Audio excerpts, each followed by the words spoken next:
जी देखिए दर्शकों, अगर उधमपुर वेस्ट विधानसभा सीट की बात करें तो जसवीर सिंह जी इंडिपेंडेंट कैंडिडेट के रूप में चुनावी मैदान में जो है वो उतर चुके हैं। आज हमारे साथ हैं, हम इनसे जानेंगे कि किस तरह के इरादे और क्या वादे लेकर जनता के बीच में जो है ये निकले हुए हैं। जसवीर जी।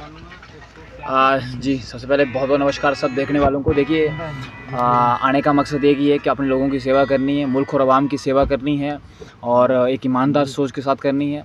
कोशिश है कि अपने लोगों के लिए कुछ अच्छा किया जाए और सबसे जो इम्पोर्टेंट चीज़ है वो ये है कि जो आज के बदलते माहौल के मुद्दे हैं, जो पब्लिक से जुड़े हुए मुद्दे हैं, उन पे लगातार काम करना है और सिर्फ मुद्दे रेज़ ही नहीं करने हैं। मैं एक सोल्यूशन ओरिएंटेड अप्रोच के साथ, एक रिज़ल्ट ओरिएंटेड अप्रोच के साथ काम करना चाहता हूं और एक ऐसे दौर का आगाज़ चाहता हूं जहां पर हर आम व्यक्ति जो है वो अपने आप को सुरक्षित महसूस करे। जसवीर जी, आप युवा हैं और युवाओं को काफ़ी उम्मीद रहेगी आपसे। किस तरह के प्लान और क्या पॉलिसी लेकर आप युवाओं के लिए आएंगे अगर आप जीत जाते हो तो? देखिए सबसे पहला प्लान यही है कि जिसका जो ड्यू है उसको वो देना है, जो डिज़र्विंग करता है उसको देना है और यूथ के लिए खास करके काम करना है, क्योंकि युवा पीढ़ी जो जिसकी आबादी जिसकी संख्या जो है वो आधी आबादी से ज़्यादा है। सबसे बड़ी उसकी चुनौती रोज़गार को लेके है, सिस्टम को लेके है। तो रोज़गार के लिए उसके काम करना है, यूथ पॉलिसी के लिए काम करना है, स्पोर्ट्स पॉलिसी के लिए काम करना है, रिक्रूटमेंट पॉलिसी के लिए काम करना है, टूरिज़्म पॉलिसी क्योंकि जो सीधी जुड़ी हुई है लोगों के साथ, युवाओं के रोज़गार के साथ, उसके लिए काम करना। ये 3-4 पॉलिसीज़ ऐसी हैं इन पर टॉप प्रायोरिटी पे काम करना है। जी जसवीर जी, आप पहाड़ी एरिया से हो, पंचायरी से आप हो,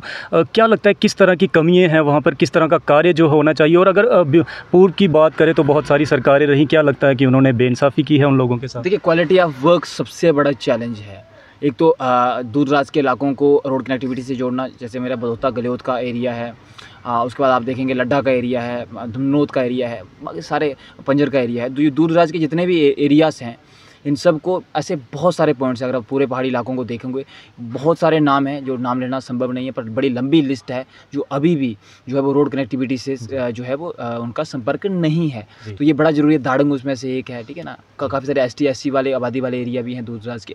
तो जो है वो कोशिश ये की जानी चाहिए कि जो सड़कों का जाल विषय वो प्रायोरिटाइज़ जब किया जा रहा हो तो ये उसकी प्रायोरिटी जब सेट की जाए तो देखा जाए कि जहाँ तक लार्जर आबादी जो है वो रोड कनेक्टिविटी की से दूर है तो उसको वहाँ जोड़ा जाना चाहिए। और सबसे बड़ा चैलेंज मुझे लगता है रोड नेटवर्क, रोडों का जाल बिछाना भी सबसे बड़ा चैलेंज है। और फिर क्वालिटी मेंटेन करना कि जब पैसा आ रहा है, इन्वेस्टमेंट हो रही है तो उसकी क्वालिटी अच्छी रहे। उसके लिए एक स्ट्रांगर सुपरवाइजिंग मैकेनिज्म की ज़रूरत होगी। वो मैंने हमेशा कहा है, क्योंकि अभी भी सिस्टम में बहुत से ऐसे लोग हैं जो सिस्टम की कमजोरियों का फ़ायदा उठाते हैं और एक स्ट्रांग सुपरवाइजिंग मैकेनिज्म नहीं होने की वजह से लूप होल का फ़ायदा लेते हुए ख़राब क्वालिटी के साथ काम करते हैं। तो उनको कंट्रोल करना एक सबसे बड़ा चैलेंज है। शिक्षा व्यवस्था जी जसवीर जी, अगर बात करें तो इन दिनों हवाओं में एक नारा बहुत गूंज रहा है, कोई नहीं है टक्कर में। क्या आपकी टक्कर में कोई है, क्या मानते हो, या फिर आप किसी को टक्कर दे पाओगे? देखिए नहीं, मुझे लगता है कि 12 कैंडिडेट हैं हमारी सीट पे और 12 के 12 को मैं कंपटीशन में मानता हूं और मेरा हमेशा से मानना रहा है। ये भारत के लोकतंत्र की सफलता है।